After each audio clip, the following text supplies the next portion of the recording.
My name is Armando, and a couple of years back, I found myself in a situation that seemed more like a subplot of a suspense thriller than real life. At the time, I was about 21, still living with my parents in a small, quiet suburb just outside of Stockton, California. Life was pretty routine. I was a college student during the academic year and a retail worker during breaks. I had been working at a local sporting goods store since my senior year of high school. It was a decent job that kept me busy and paid the bills, or, more accurately, my modest share of expenses and weekend outings. The store wasn't huge, so on any given shift, we'd have about 5 to 7 employees on the floor, manning the cash registers or organizing stock across various departments. During my first summer break from college, we had a new hire named Emma. She was about my age, petite with dark hair, and had an air of quiet confidence about her.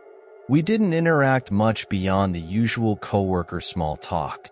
She was new, and I was often busy bouncing between customer service at the check lanes and helping out in the camping and fishing sections. One evening, after a long shift that had both of us closing the store, Emma and I found ourselves clocking out at the same time. We made some small talk as we walked toward the exit, and that's when she asked if I could give her a lift home. She explained that she lived not far from me, just a quick detour from my usual route. Always wanting to be helpful, I agreed without much hesitation. The drive was uneventful. Emma directed me to an older apartment complex where she mentioned she lived with her boyfriend. She thanked me warmly as she got out of the car, and I headed home, thinking little of the favor I had done. The next day brought a shift in the mundane rhythm of my summer job. I was working an earlier shift, stocking shelves near the baseball and softball equipment, when I noticed a guy entering my aisle. He walked with a purposeful stride, his eyes locked on me as he approached. His appearance was unremarkable, average height, strong build, with a buzz cut that gave him a stern look. The confrontation was abrupt. He demanded to know who I thought I was, aggression lacing his tone. It took me a moment to register that he was Emma's boyfriend. His accusation was clear. He thought I was trying to move in on Emma. The misunderstanding was absurd to me, but his demeanor suggested that he was seriously upset. I tried to keep my cool, explaining that Emma had simply needed a ride home, and I was just being nice. I mentioned that I didn't even know she had a boyfriend until she briefly mentioned him during the drive. He seemed to simmer down a bit with my explanation, warning me to stay away before finally backing off. The encounter left me rattled and concerned for Emma. Was she in some kind of trouble at home? The thought stayed with me until the next time we worked together. When I saw her, I approached her to explain what had happened. She apologized, saying her boyfriend could get overly jealous. What she shared next was even more troubling. She had broken up with him just the day after the confrontation. It turned out she had moved back in with her parents. I expressed my sympathy, and she assured me she was okay and actually relieved to be out of that situation. It seemed like the end of that strange episode, but I was about to learn it was only the beginning.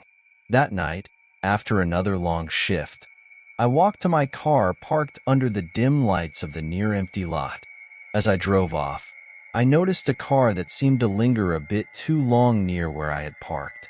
It then began to follow me. Every turn I made, it mirrored. My heart raced as I tried to rationalize the situation, but fear gripped me when I realized it could be Emma's ex, perhaps looking for some misguided revenge. I drove around aimlessly, trying to lose him, but he clung to my trail like a shadow. Eventually, I decided to head home, pulling into my driveway and rushing inside. From my window, I watched as he finally drove off, the realization dawning on me that this might not be over just yet. In the days that followed that unnerving night, I wrestled with a growing sense of paranoia. I kept questioning why Emma's ex, whom I barely knew, would target me like this? Was he truly convinced that I had something to do with their breakup? The situation felt surreal, a bizarre twist in what was supposed to be a simple summer. Despite my concerns, I tried to keep to my routine. My shifts at the sporting goods store continued without incident for a few days, providing a much-needed distraction. However, the quiet spell ended abruptly during a day off when I decided to head to the mall with some friends. The mall was a sprawling complex, a perfect escape filled with the buzz of shoppers and the clatter of the food court. For a while, I enjoyed the simple pleasure of browsing stores and laughing with my friends.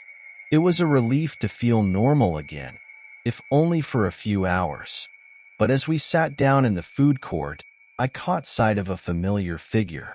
It was Emma's ex, sitting alone at a table across from us. He seemed absorbed in whatever was on his phone, but every so often, he'd glance up, his gaze sweeping the crowd until it landed on me. The sight of him, so out of place yet so focused, sent a chill down my spine. I discreetly pointed him out to my friends, briefly recounting the recent events. They were immediately concerned, suggesting we confront him, but I was hesitant. I didn't want to escalate the situation, especially not in a crowded public place. We decided to leave instead, hoping to avoid any further interaction. However, as we walked through the mall, I noticed him trailing us at a distance. It was subtle, but unmistakable. The realization that he was following me, even here, amid the anonymity of a crowded mall, was deeply unsettling. We eventually lost sight of him and left the mall without further incident, but the day had lost its carefree luster.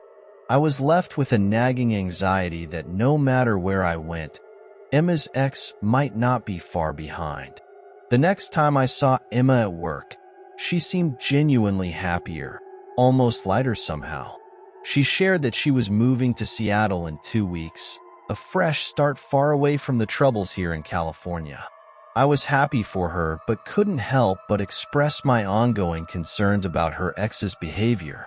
When I told her about the mall and how he'd been following me, she was shocked. She reiterated that she had nothing to do with him anymore and had blocked him on all fronts. She couldn't understand why he would fixate on me, and frankly, neither could I.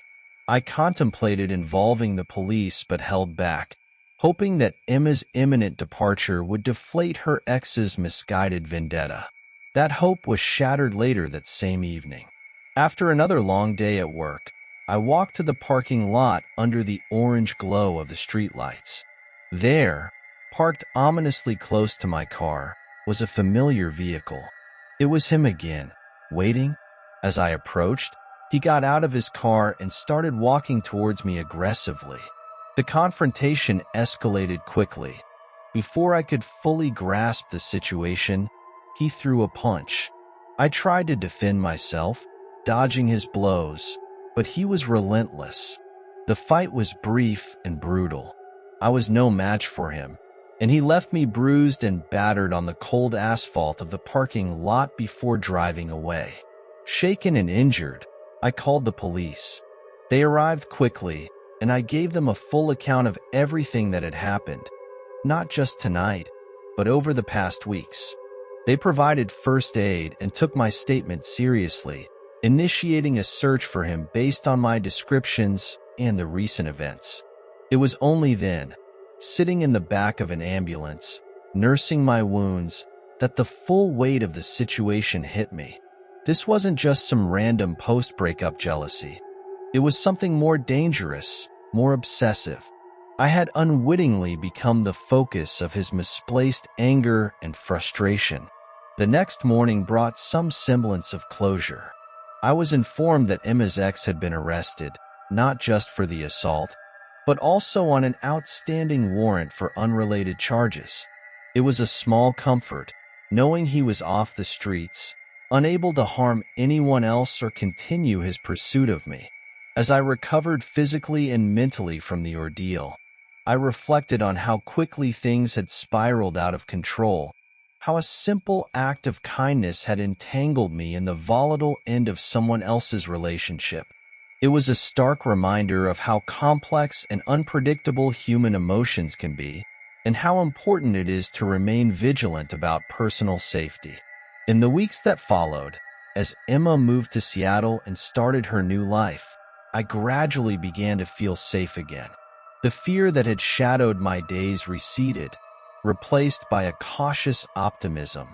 I was more aware, more cautious, but also more grateful for the peace that had returned to my life. As the days turned into weeks, the normal rhythm of life began to reclaim its pace. The fear that had gripped me started to ease, replaced by a renewed sense of security and a determination to move past the events that had so recently shaken my world. Emma had moved to Seattle, and with her ex-boyfriend now in custody, the threat seemed to have dissipated. I could finally breathe a sigh of relief. Work at the sporting goods store resumed its usual monotony. The aisles of baseball gloves, fishing gear, and hiking boots felt like old friends, each item back in its place and each shift passing without incident. My coworkers, who had been supportive throughout the ordeal, seemed to sense my returning spirits and greeted me with smiles and friendly banter that had been absent during the weeks of tension. However, the experience had left an indelible mark on me. I became more observant, more aware of my surroundings, and perhaps a bit more guarded. I took precautions I had never considered before, like varying my route home and being more mindful of who was around me, especially in the parking lot at night. One evening, as I was closing up the store, my manager called me into his office. He had been a steady source of support during the recent troubles and had kept in touch with the police regarding the situation. Sitting across from him, I could tell he had something important to say.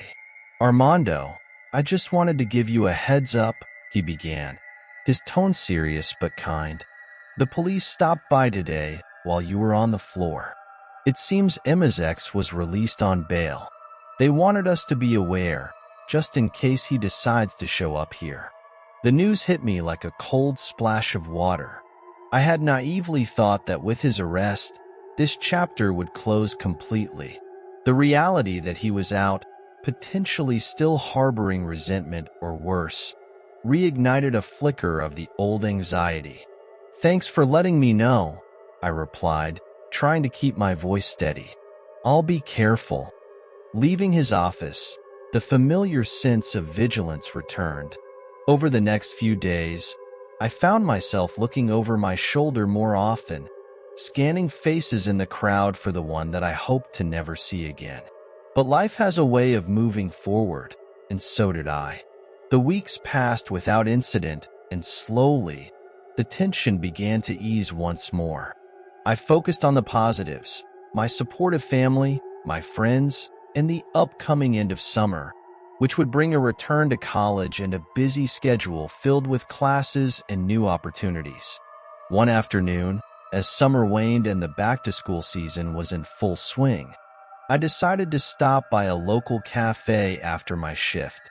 Sitting there with a coffee, reflecting on the past months, I felt a newfound appreciation for the mundane, peaceful moments that I had once taken for granted. My phone buzzed with a message. It was Emma. "Hey Armando, just wanted to check in and see how you're doing. Heard he was out, and I'm worried about you. Hope all is well." I smiled, touched by her concern. "All good here, Emma," I typed back. "Thanks for checking in. Hope Seattle is treating you well."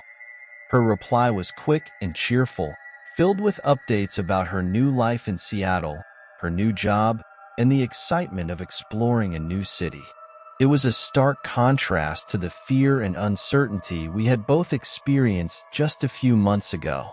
That evening, as I walked back to my car, I felt a sense of closure. The challenges I had faced had taught me about resilience, about the importance of community and support, and about my own strength. I had come through the ordeal not just unscathed, but stronger. Life, with all its unexpected twists and turns, had thrown a lot at me. But as I drove home, watching the sunset paint the sky with shades of orange and pink, I knew that whatever came next, I was ready. I had faced fear and come out the other side, and now I was moving forward, one cautious, yet confident step at a time.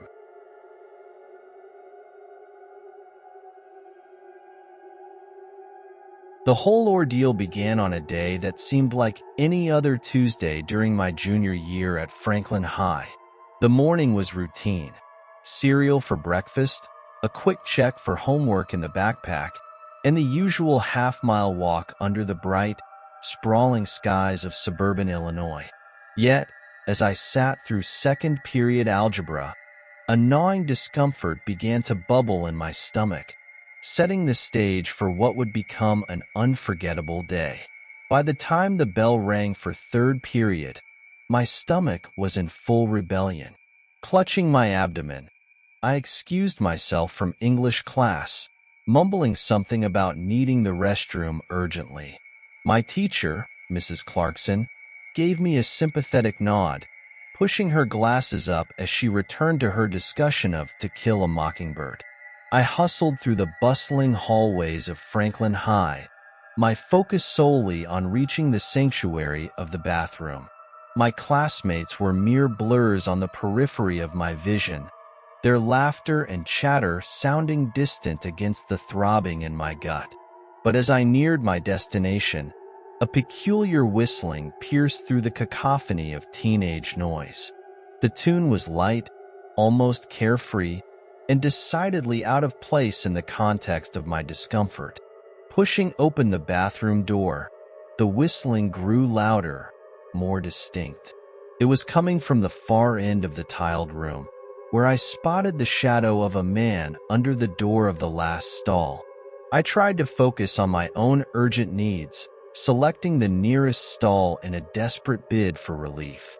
Yet, despite the situation, my mind couldn't help but wander to the identity of my unwitting companion. The minutes stretched on, each second punctuated by the continuous melody of the man's whistling. I wrapped up as quickly as my body allowed, flushed with embarrassment and physical relief. Washing my hands at the sink, I kept my eyes firmly fixed on the faucet, avoiding any contact with the mirror that would force me to acknowledge the other's presence. As I was drying my hands, the man exited his stall. He was tall, much taller than me, with a wiry build and graying hair peeking out from under a faded baseball cap. His janitorial jumpsuit suggested he might be part of the school's maintenance crew, but something about his demeanor felt off. He approached me, stopping uncomfortably close enough for me to catch the scent of tobacco and old leather that clung to his clothes. "What the heck, man?" I blurted out, unable to contain my discomfort. He responded not with words, but with a chilling smile that didn't reach his eyes. Those remained cold, assessing. It was a look that I would replay in my mind countless times thereafter, trying to decipher what lay behind those icy irises. Shaken, I left the bathroom hurriedly and returned to class, the encounter weighing heavily on my mind. I texted my friend Elias under the desk, my thumbs flying over the screen, narrating the bizarre incident. Elias responded almost immediately, his words tinged with his own unease about a similar run-in with the same janitor. We resolved to report him to the principal after school, a plan that felt solid and reassuring. However, as the days slipped by, our resolve dimmed, overshadowed by the typical distractions of school life. The final bell rang, and I met up with Elias and Peyton outside the school gates. The air was crisp, the first hints of fall painting the leaves in vibrant hues of orange and red. Our conversation resumed, the topic of the creepy janitor once again taking center stage as we walked toward our favorite after-school hangout, a cozy diner known for its killer milkshakes and retro vibes. We opted for the shortcut through a trail that wove behind the school, a path lined with the whispering of trees and the occasional crackle of dry leaves underfoot. As we delved into the details of our earlier conversation, the irony of the situation became almost palpable, as if our words had conjured him out of thin air. Up ahead, a solitary figure appeared, moving slowly in our direction. Peyton, the first to spot him, stopped dead in his tracks. "No way," he muttered, squinting against the dying light. "Dude, isn't that him? The janitor from school?" Our hearts sank as we realized Peyton was right. The man's distinctive silhouette became clearer as he drew nearer. Panic fluttered in my chest, an instinctive signal to flee, but it was Peyton who voiced the thought aloud. "Hey, let's turn around," he suggested, his voice low. But as if driven by some unspoken consensus, Elias and I continued forward, our steps measured, our bodies tense. The janitor stopped as we drew level with him, his gaze piercing as he looked us over. "Would you like to hang out?" he called after us, his voice unsettlingly casual. The absurdity of the question, from a man of his age to a group of teenagers, struck a nerve. We didn't respond, quickening our pace instead. But then, he started jogging towards us, his intentions unclear but unmistakably sinister. It was only when I risked a glance back and saw the glint of a knife in his hand that real terror took hold. Our brisk walk turned into a run, shouts for help tearing from our throats as we sprinted back towards the safety of the populated areas. Our escape was a blur of adrenaline and sharp breaths, the janitor's chilling screams echoing behind us until, finally, he was no longer in pursuit. The reality of the danger we'd faced settled over us like a cold shroud, the implications terrifying in their clarity. Tomorrow, I thought, we'll definitely talk to the principal. This couldn't go unreported.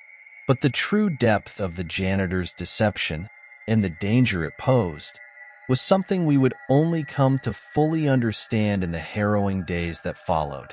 The night after our terrifying encounter, sleep was a stranger. My mind replayed every moment, each detail etched with the clarity of fear. The next morning, I felt the weight of what had happened settle deep in my bones as I prepared for school. There was an urgency in the air, a collective need to act and ensure no one else would face the danger we had. Gathering in the school courtyard before the first bell, Elias, Peyton, and I recounted our story to a small group of concerned friends. Word spread, and by the time the bell rang, a palpable tension hung over the student body. We walked together to the principal's office, a band of students fueled by a mix of fear and determination. Mrs. Harper, our principal, was already at her desk when we arrived, her expression turning from surprise to concern as she took in our anxious faces. We relayed the events in a rush, our words tumbling over one another, each detail more alarming than the last. When we mentioned the knife, Mrs. Harper's eyes widened, and she immediately picked up the phone to call the police. The hours that followed were a blur of police officers, questions, and the kind of attention no high schooler ever wants to experience. We learned that the man we had known as the school janitor was indeed not an employee. The police, familiar with his description, identified him as a man named Richard Morrow, a convicted sex offender with a chilling history. As the investigation unfolded, we discovered how Morrow had exploited the lack of security checks at our school entrances, posing as a janitor to gain access and observe students.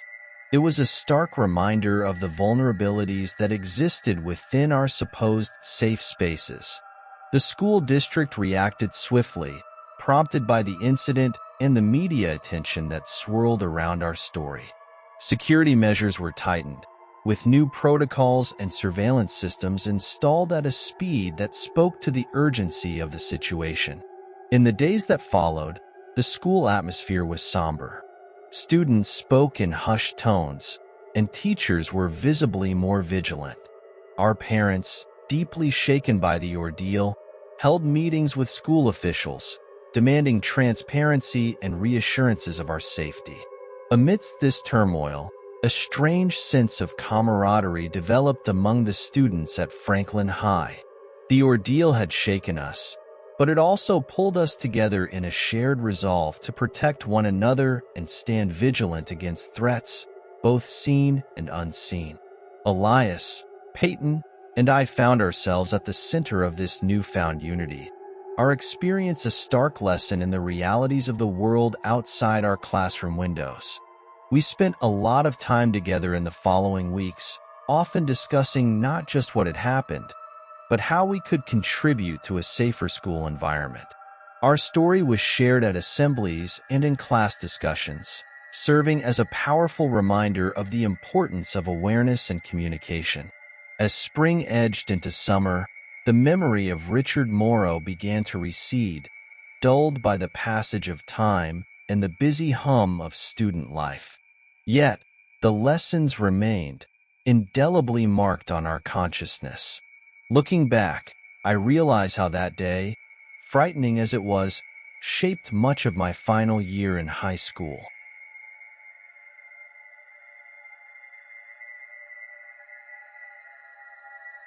My wife, Jessica, and I had just had the most unsettling experience this past year. As soon as the quarantine lifted in our area, we packed our gear and headed to Pine Ridge State Park for a hike. Hiking had been our regular escape, our little ritual, since before we got married. For me, it was something I'd been looking forward to during those endless lockdown days. Our plan was simple: hike out to Lake Serene, spend the night, and hike back the next day. It was a clear, warm day with dry trails, perfect for our adventure. That morning, we seemed to have the trail all to ourselves, a rare treat. We decided to stop for lunch at a campsite about halfway to the lake. We weren't alone for long, though. Another couple, newlyweds on their honeymoon, was already there, sitting at a concrete picnic table. We asked if we could join them, and soon the four of us were chatting away, sharing our love for the outdoors. Jessica, ever the romantic, loved hearing about their recent wedding. She launched into our story, how we met, and some of the sweet, sappy details I never remember. Time flew by, and before we knew it, 2 hours had passed. We finally said our goodbyes and continued our hike. We arrived at Lake Serene just before dusk, tired but exhilarated. I got a fire started while Jessica cooked a small meal. The sun dipped below the horizon, painting the sky with hues of orange and pink. After dinner, we sat around the fire, roasting marshmallows for s'mores and reminiscing about our early days together. By 10 p.m., we called it a night, crawling into our tent under the blanket of stars. The next morning, I woke just before dawn. The air was crisp and fresh, perfect for a morning fire. I got the flames going again and started on breakfast while Jessica packed up the tent. Once we ensured the fire was completely out, we hit the trail for our return journey. By 10 a.m., we reached the halfway point but decided not to stop. 2 hours later, we ran into the husband from the couple we'd met the previous day. He was alone, and when Jessica asked about his wife, he looked nervous and avoided eye contact. He told us she had fallen ill the night before and had gone home. It struck me as odd, but he said she insisted he finish the hike alone. Before we could ask more questions, he excused himself to talk to a group of people approaching on the trail. I shrugged it off, thinking their marital issues were none of our business. Jessica seemed uneasy, wanting to linger, but I reminded her of our commitments back home. Reluctantly, she agreed, and we continued on our way. We reached the parking lot soon after, packed up our stuff, and noticed a ranger's truck and several cars pulling in as we left. It didn't seem significant at the time. Back home, we settled into our routine, handling family matters and catching up on chores. It wasn't until breakfast the next day that we heard the news. I was sipping my coffee, watching the morning news, when a report came on about a dead female camper found at Pine Ridge State Park. I nearly choked on my coffee when her picture flashed on the screen. It was the woman we'd met just 2 days earlier. I yelled for Jessica to join me in the living room. She watched the report, her face mirroring my shock. The news anchor said the couple had been at a cliffside lookout we knew well. According to the husband, they had watched the sunrise, and as they were preparing to leave, his wife lost her footing and fell several hundred feet to her death. It was possible, sure, but something didn't sit right with me. Why hadn't he mentioned this when we saw him? And what about the story of her illness? It couldn't have been more than a few hours after the incident. His behavior made no sense. We had passed at least 15 people that morning, and not one mentioned anything about an accident. It all seemed too fishy. Jessica, her instincts always sharp, agreed with me. We debated what to do, balancing our responsibilities and the fear of overstepping. Finally, we decided to contact the authorities. I called the sheriff's office and relayed what we knew. The deputy took notes and said someone might reach out to us. But almost a year has passed, and we haven't heard a word. This brings me to writing this story. What do you think? Jessica and I can't shake the feeling that something more sinister might have happened. Our instincts tell us a crime may have occurred, but we have no proof, just a gut feeling. If law enforcement believed we had something valuable, surely they would have contacted us by now, right? I don't want to be a nuisance or cause trouble for a grieving man, but I can't shake the nagging feeling that a man is getting away with cold-blooded murder. As the months passed, the eerie encounter at Pine Ridge State Park stayed with us, haunting our thoughts. Jessica and I tried to return to normal life, but the sense of unfinished business lingered. Every news update about the case sent a shiver down my spine, yet there was no new information. It felt like the authorities had moved on, and maybe we should too, but the nagging doubts wouldn't let me rest. One evening, while Jessica was putting our son, Noah, to bed, I sat on the porch, staring into the twilight. The sound of crickets filled the air, a familiar comfort. I couldn't shake the image of the husband's nervous face or the way he had avoided our eyes. The more I thought about it, the more convinced I became that something wasn't right. Jessica joined me on the porch, her expression reflecting the same concern. "Alex, I've been thinking," she began. "Maybe we should look into this ourselves. I know it's risky, but I can't stop thinking about that poor woman." Her words echoed my own thoughts. "I've been feeling the same way," I admitted. "But where do we start? We don't even know their names." Jessica's face lit up with determination. "We could try social media, local news archives, anything that might give us a lead. We owe it to her to find out the truth." Over the next few weeks, we became amateur detectives, scouring the internet for any information about the couple.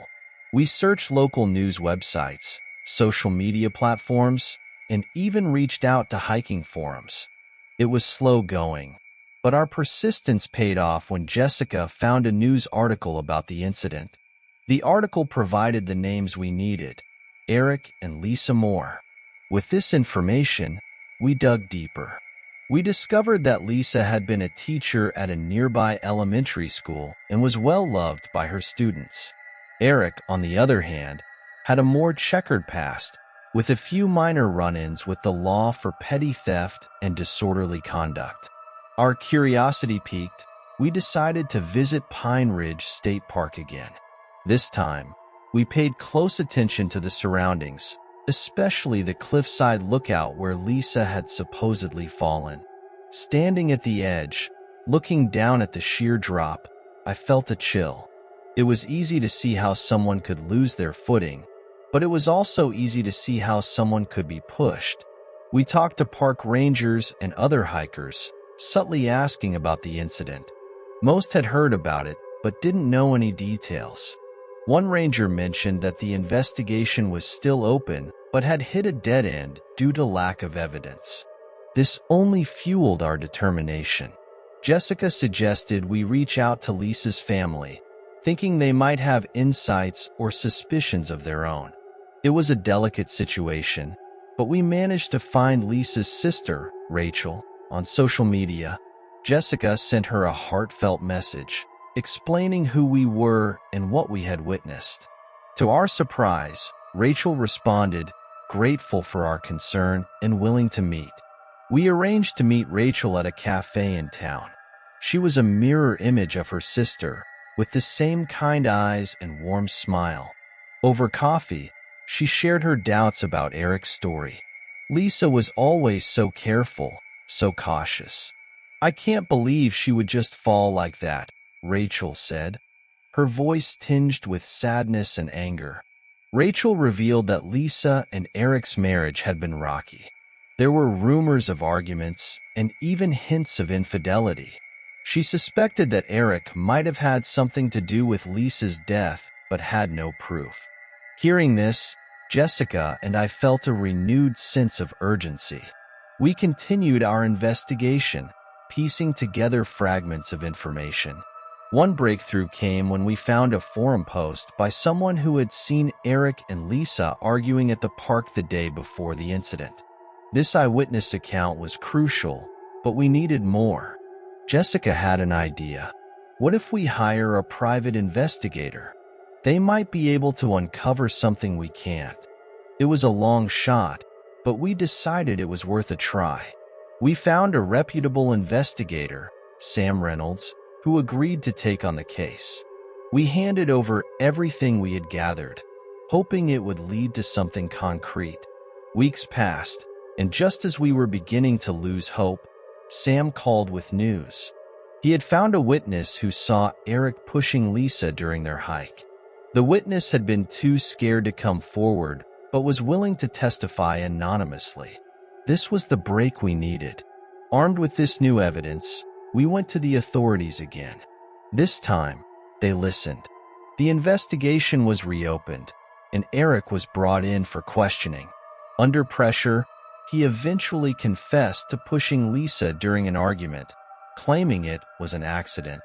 Jessica and I felt a mix of relief and sorrow. We had helped bring justice for Lisa, but it wouldn't bring her back. The experience left us changed, more aware of the fragility of life and the importance of speaking up. As the dust settled, Jessica and I returned to our hikes, finding solace in nature once more. Our journey had been unexpected and harrowing, but it brought us closer together and reaffirmed our belief in doing what's right. And though we'll never forget Lisa, we find peace in knowing that her story didn't end in silence.